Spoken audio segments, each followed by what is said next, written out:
Assalamu alaikum. Welcome back to the Islamic History Podcast. I know it's been a while. I was trying to get this out to you before May 2018, inshallah, and I think we're going to make it. I don't know for certain because, of course, I don't know when this comes out. But inshallah, we're going to make it. Anyway, we're going to be starting a new series today, inshallah. This is a series on Islam in Africa. It's not comprehensive of all of Africa. Instead, we will mostly focus on three African empires, the empires of Ghana and Mali and Soninke. So this first episode is going to introduce the topic, and then we're going to discuss the empire of Ghana. We'll discuss a few other things also, including the city-state of Gao and slavery in West Africa, things like that. So inshallah, we'll discuss other things, but mostly you're going to learn about the Empire of Ghana. Now, I want to let you know I was able to do some really good research on this episode, mostly because of contributions by sponsors to the Islamic History Podcast. I was able to buy some very good books that really I would not have been able to find this information by just scouring the internet. Alhamdulillah, I thank those of you who are sponsors to this show, and I encourage more of you, please, to become a sponsor. If you are interested in becoming a sponsor and helping the Islamic History Podcast succeed, you can become a sponsor at patreon.com/Islamic History. Make a small pledge of whatever you can afford, whatever is easy for you, and I thank you for whatever you can do. So with that, let's get into the show. This is Biladus Sudan, Part 1, Gao and Ghana.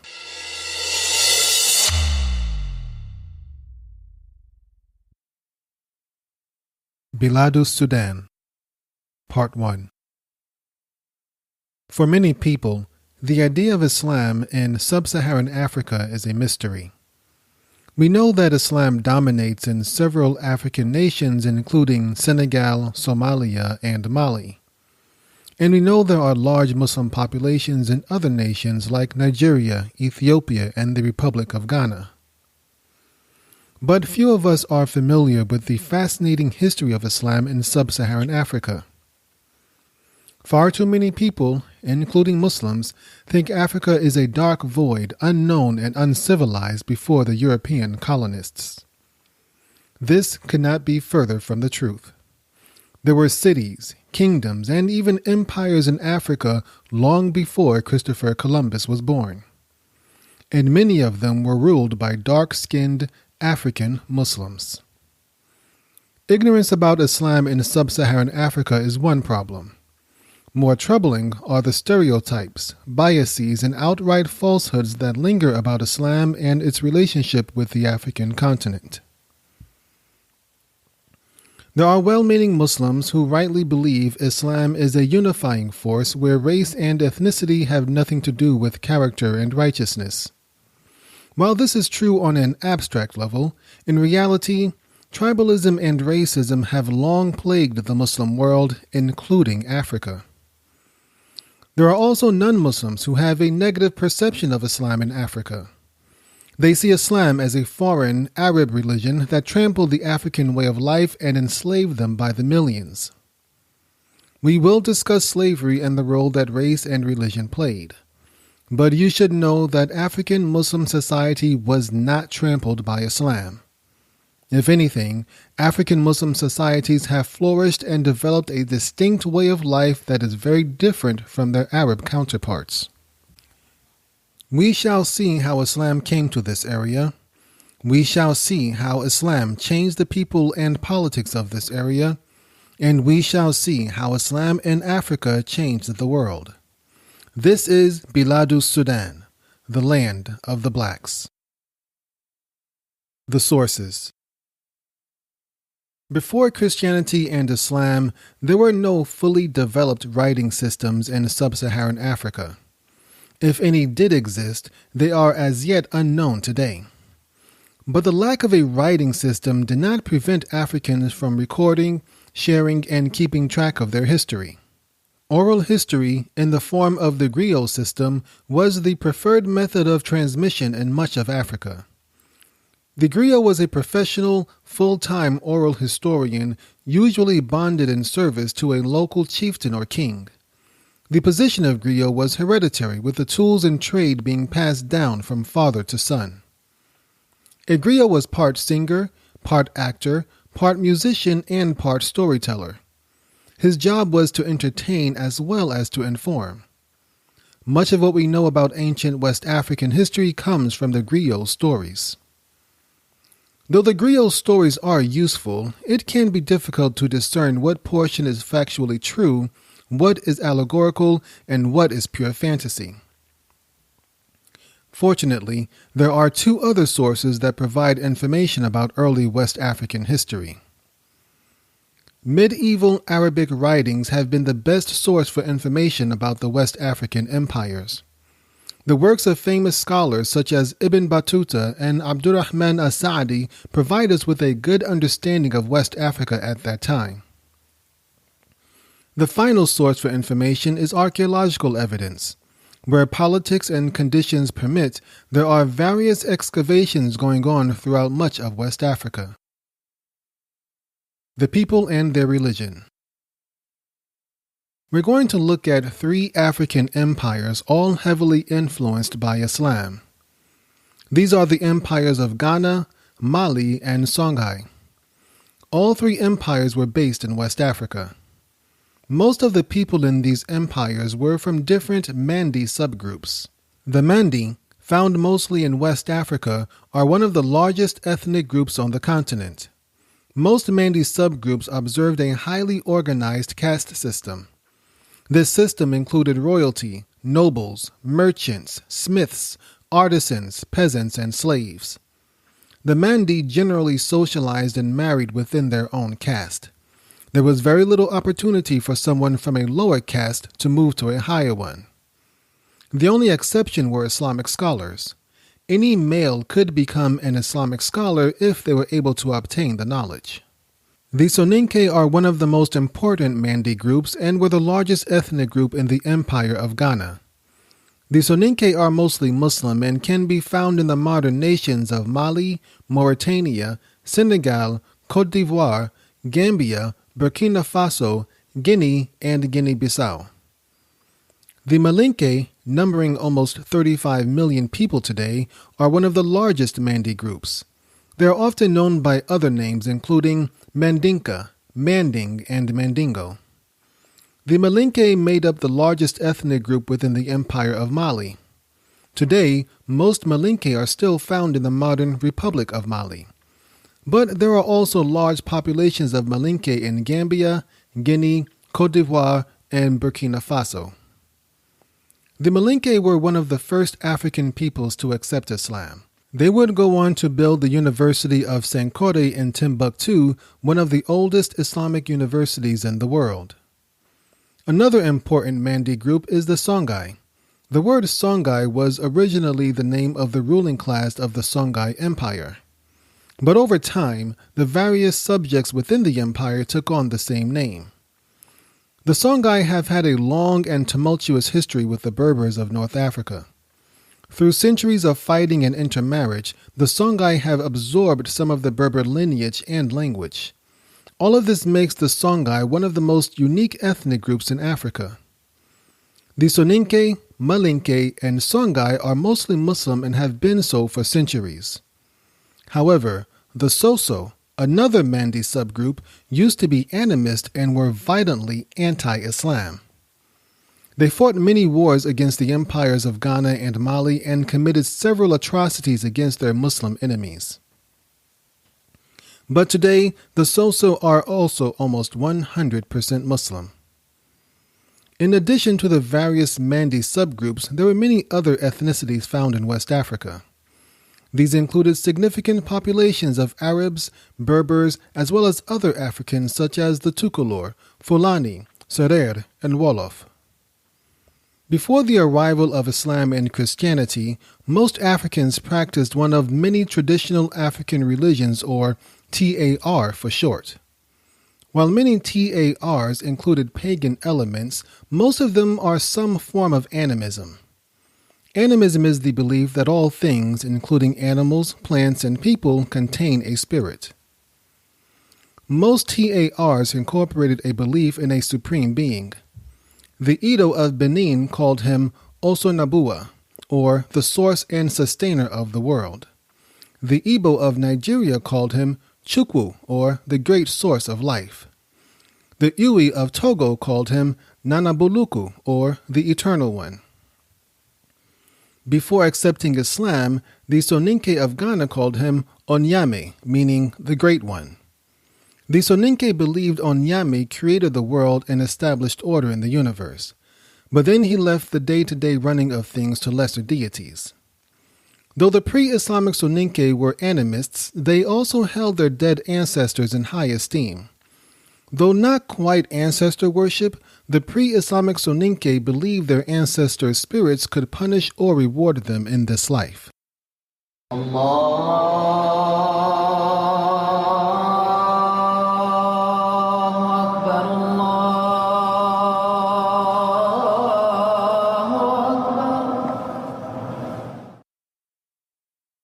The Middle Niger Basin.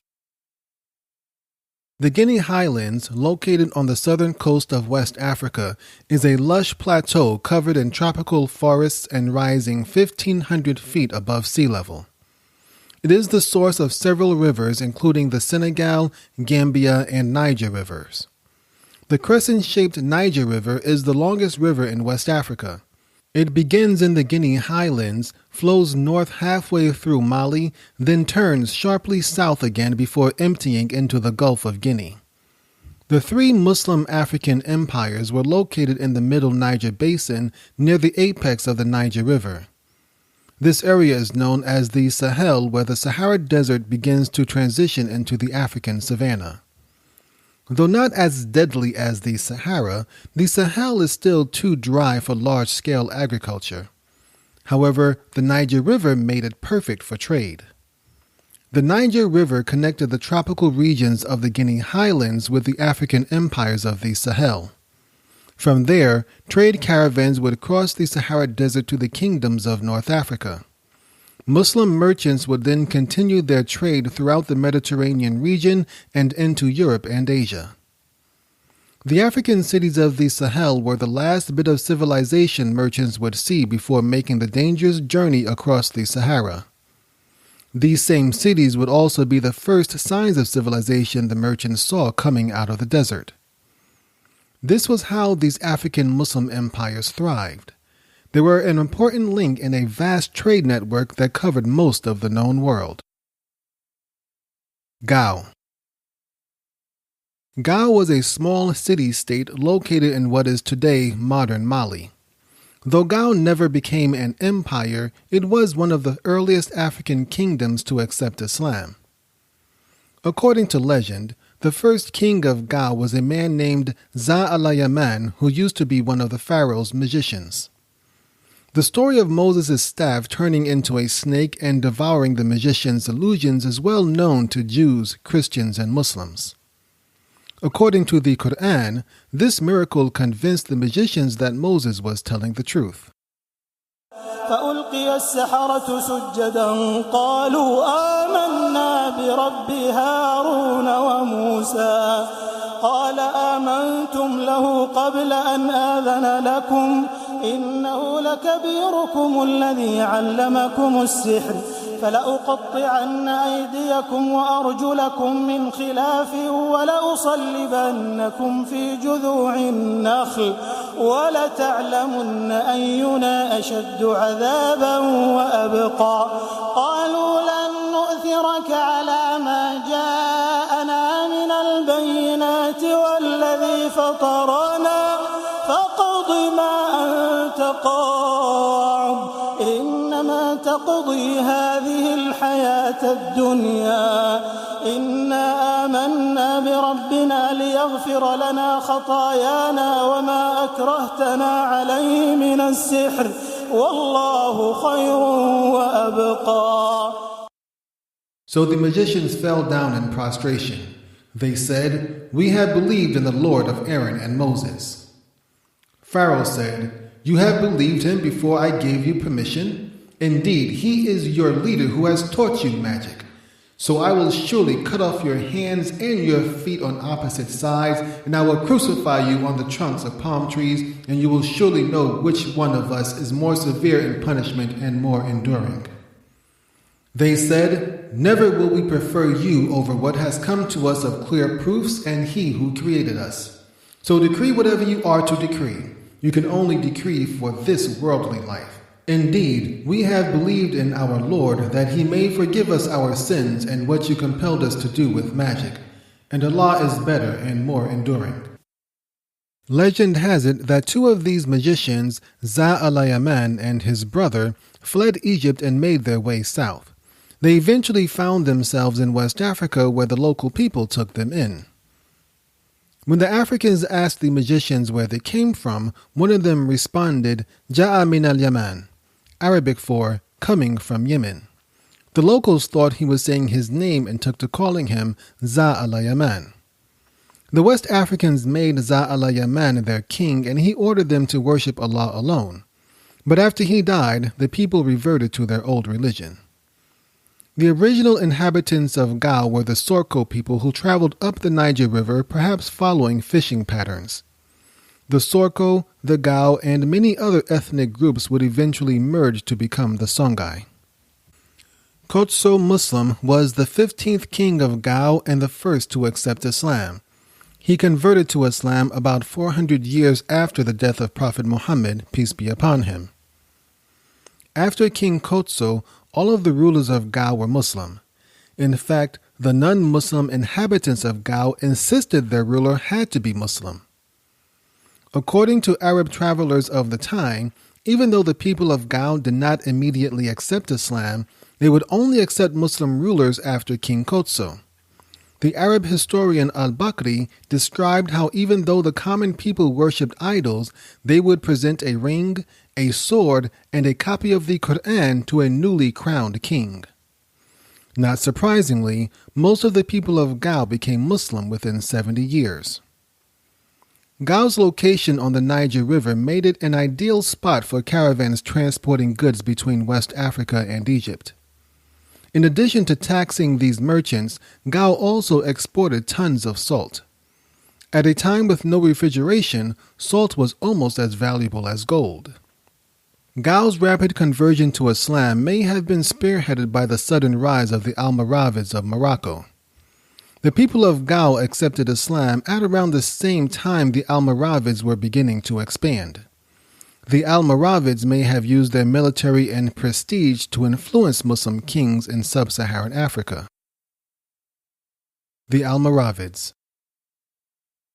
The Almoravids were a federation of Moroccan-based Berber clans. The Almoravids forged an empire that stretched from Spain all the way down past the Sahara into the Sahel of West Africa. The word Almoravid comes from the Arabic al-Murabitun, meaning those dwelling in garrisons. The founder of the Almoravids was Yahya ibn Ibrahim and his religious advisor Abdullah ibn Yasin. Abdullah ibn Yasin preached an aggressive form of Islam that rejected tribalism and stressed the brotherhood of all Muslims. Abdullah ibn Yasin united various Berber tribes and conquered huge swaths of territory across North Africa. In 1085, a Spanish Muslim prince invited the Almoravids into Spain. He needed help fighting the Spanish Christian armies that were trying to topple him. The Muslim kingdoms of Spain were losing ground to the Christians due to internal fighting and political weakness. The Almoravids were tough people who came from the harsh regions of North Africa.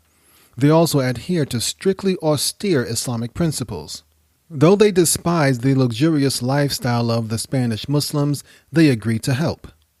The Almoravids fought back the Christians and stabilized the region. Then they overthrew the soft Spanish Muslim princes and took over their territory.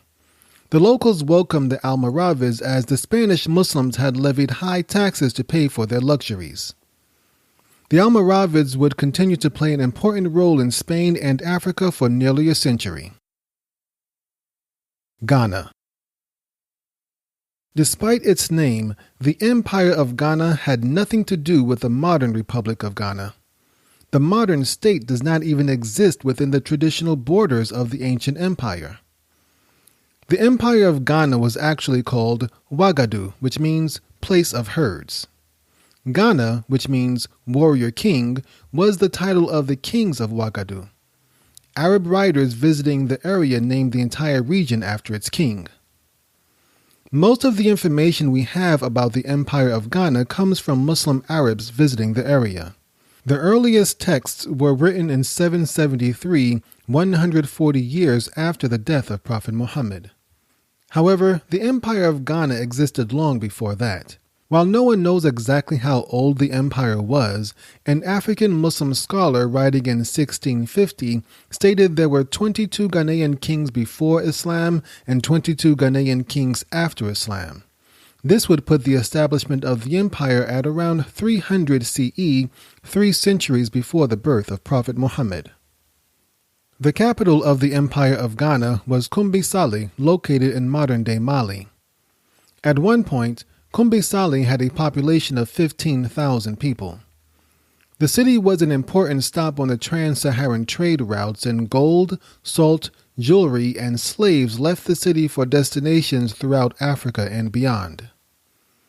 Ghana would not have lasted long without a strong economy and military. Most of its wealth was due to its abundant gold. Ghana's gold mines were located in Bambouk on the Senegal River and produced so much gold they had enough to export to other kingdoms. The Spanish Arab writer Abu Ubaid Abdullah al-Bakri described how the king of Ghana owned all of the gold the empire produced. The king manipulated the production of gold in order to keep the demand high. He also levied taxes on gold and salt production in the empire. Ideally situated between Muslim kingdoms to the north and African kingdoms to the south, Ghana also taxed caravans passing through.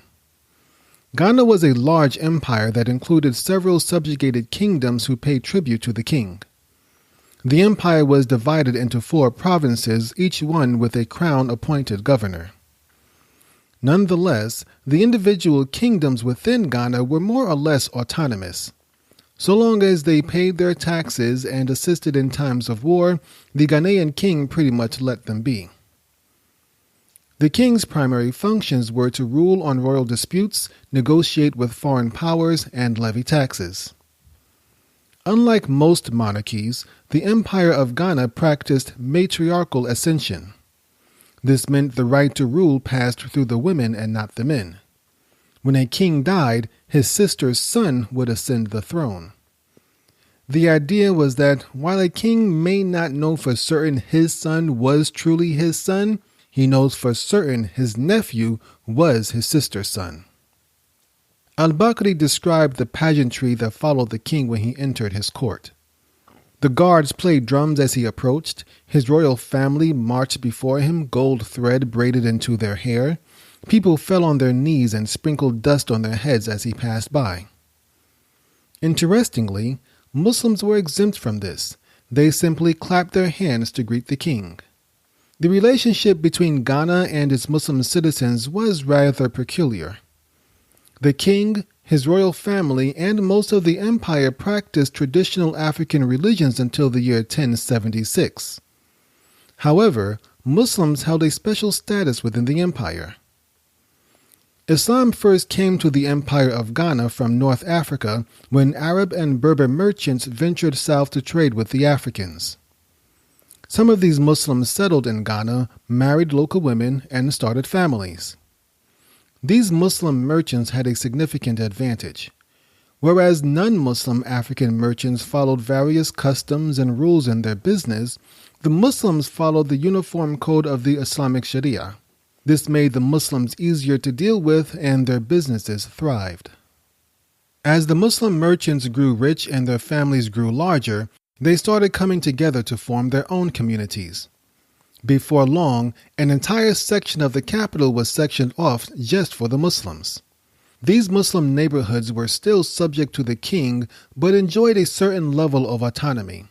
They had their own paid imams, judges, and scholars. The Muslims also gained influence over the royal court. Unlike most Africans of the time, the African Muslims knew how to read and write. These critical skills allowed Muslims to earn high positions within the king's administration. With Muslims dominating both trade and government, it was only a matter of time before the Ghanaian royal family accepted Islam also. By 1076, the king of Ghana was Muslim, and within 100 years of that, most of its people were as well. Ghana's decline. As it happened, several negative events coincided with Ghana's turn towards Islam. These events ultimately contributed to its decline. Ghana was not weak. Despite its wealth and pageantry, it was a very powerful and militaristic empire. Every male, including the royals, received military training. Additionally, the vassal states were expected to contribute soldiers if the empire was threatened. If it wanted to, Ghana could field an army of 200,000 soldiers, including cavalry, archers, lancers, and elite troops. But during peace times, Ghana only had a few career soldiers. Their job was to patrol the borders and keep the vassal states in line. Two of Ghana's most important vassal states were the kingdoms of Takror and Ouagadougou. Takror was located in between modern-day Senegal and Mauritania. Takror had clashed with Ghana for generations, but was usually beaten into submission and forced to pay tribute. In the 1030s, nearly 50 years before Ghana's first Muslim king, a Fulani chief named Warjabi ibn Rabis converted to Islam in Takror. He established an Islamic government in Takror and launched a rebellion against Ghana. By the time Warjabi ibn Rabis died in 1040, Takror had not only broken free from Ghana, it had also added to its territory. Unfortunately for Ghana, many of its richest gold mines were located in Takror. 15 years later, Ghana received another blow when it lost Ouagadougou. Ouagadougou was located in modern-day Mauritania and was critical to Ghana's economy. While Ghana controlled the gold trade, Ouagadougou controlled much of the salt trade. In 1054, the Almoravids invaded Ouagadougou, killing and capturing many of its inhabitants. Weakened by the Takror rebellion, Ghana was not able to take it back. With the loss of much of its gold and salt mines, the Muslim kings of Ghana began launching wars against weaker African states. These kings used conversion to Islam as a pretext, but it is likely there were also economic reasons. These religious wars did not prevent Ghana's decline. The empire continued to weaken and its neighbors smelled blood. The non-Muslim Soso people from the south began to snatch pieces of the empire away. The Almoravids continued to invade from the north, and a severe drought forced thousands of people to leave in search of more fertile lands. Though the empire crumbled, Ghana continued to survive, albeit in a much smaller role.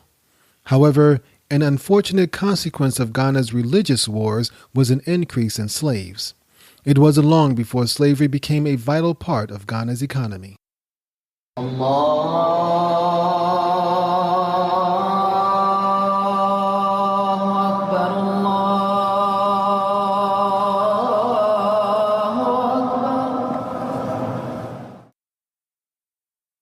Slavery in Muslim West Africa. Critics of Islam like to point to the Quran's implicit sanctioning of slavery. Many of these same critics often allege that Muslims enslaved Africans long before the European transatlantic slave trade. Slavery in Islam is a difficult and complicated topic and well beyond the scope of this episode. But it would be a disservice if we did not at least discuss the connection between slavery and Muslim West Africa. There are a couple of things we should note before beginning. First, the climate and geography of North Africa does not allow for large-scale agriculture on huge plantations. As such, chattel slavery as experienced in the Americas never truly existed in the Muslim world. Instead, most of the African slaves were used for domestic work or as laborers. Hence, the experience of slaves in North Africa while still demeaning and inhuman, was nowhere near as barbaric and cruel as in the United States and the Caribbean. Second, in both societies, there were children born from the union of free men and their women slaves. In the Americas, these children were still considered slaves as they inherited bondage from their mothers. But the idea of enslaving one's own child is incomprehensible in Islam. In the Muslim world, children born from these unions were automatically free. Slavery has been a part of human society since the beginning of human society, and slavery was well entrenched in Arabia long before Prophet Muhammad, peace be upon him, was born. As the armies of the Islamic Caliphate conquered kingdoms and tribes across North Africa, they acquired captives and slaves along the way. In those early days, slavery was often justified by religion and culture. Conquered peoples from highly developed societies like Damascus and Alexandria were often spared slavery. Furthermore, Muslims were generally more reluctant to enslave Jews and Christians. However, pagans and those from more primitive societies were more readily enslaved. As such, the Muslim world included slaves from various backgrounds including Persian, Berber, and European. Slavery was also well established in Africa long before Islam came. Both Gao and Ghana had domestic slaves before any interaction with Muslims. However, slavery was a minor part of these African societies. This began to change as Islam grew more dominant there. Slavery soon became a vital piece of the African Muslim economy. While Arabs are often criticized for enslaving Africans, Black African Muslims also deserve much of the blame. As mentioned earlier, Barjabi ibn Rabis and Takrur and some of the Muslim rulers of Ghana used Islam as an excuse to conquer their non-Muslim African neighbors. As the African Muslim kingdoms grew, so did the number of African slaves. Another reason for the growth of slavery in Muslim West Africa was Ghana's weakening hold on the gold trade. As the Empire of Ghana declined, the gold trade shifted to other regions and powers. To make up for this economic loss, Ghanaian merchants began exporting captured African slaves to the Muslim kingdoms of the north. Some African Muslim rulers even provided slave girls as concubines for visiting Arab dignitaries. But this slave economy would not exist without a demand for slaves. Most Berbers were Muslim and could not be easily enslaved by other Muslims. And while European slaves were available, acquiring them was rather difficult. This all led to an increased demand for African slaves. As the slave trade to North Africa increased, the association between race and slavery strengthened. It wasn't long before Arab and Berber Muslims began to accept the same mythology used by Christians. The Hamitic curse is based on the biblical story of Prophet Noah and his son Ham. The story states Noah got drunk and passed out naked.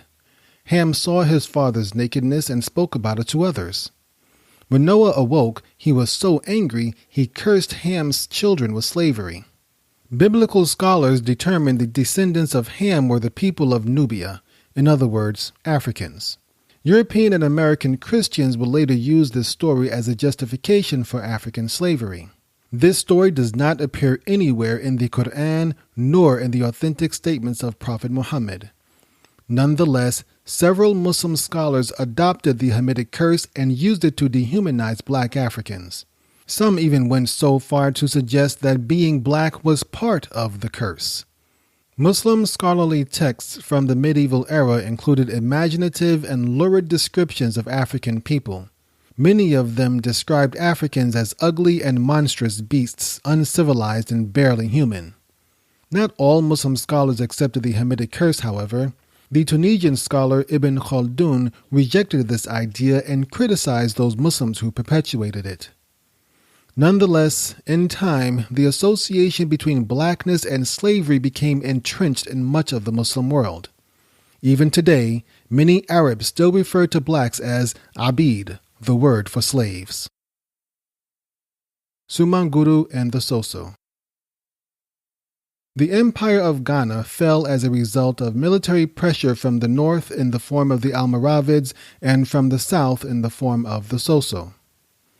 By 1230 CE, Sumanguru Kante was the king of the Soso. His village was once a vassal of the Empire of Ghana. But by this time, Ghana had fallen on hard times and could not face Sumanguru's armies. Sumanguru was hated almost universally by the Muslims of the area. He was described as a large, hulking man, evil and full of hate towards everything Islamic.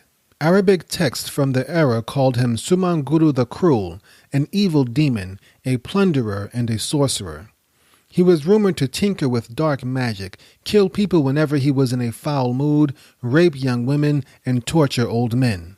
His conquest wreaked havoc in the West African trade centers and nearly destroyed the economy.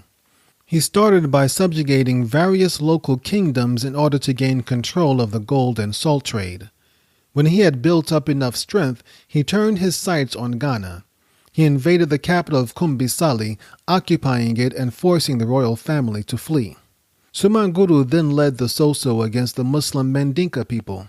He ordered the Mandinka to pay him tribute, which they refused. Sumanguru attacked the Mandinka, ultimately overpowering them. Hundreds of Mandinka were killed or sold into slavery. The Muslim kingdoms of North Africa were horrified by Sumanguru's actions.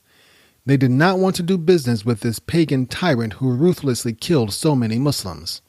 The caravan stopped coming through Sumanguru's territory and the economy crashed. Sumanguru reacted by raising taxes on the conquered Africans, which made them resist him even more. When they refused to pay, Sumanguru sent his armies to exact retribution. It was during these dark times when an unlikely Muslim hero rose to challenge Sumanguru. This man would be Sundiata Keita. In the next episode, we will discuss the Epic of Sundiata and the rise of the Empire of Mali.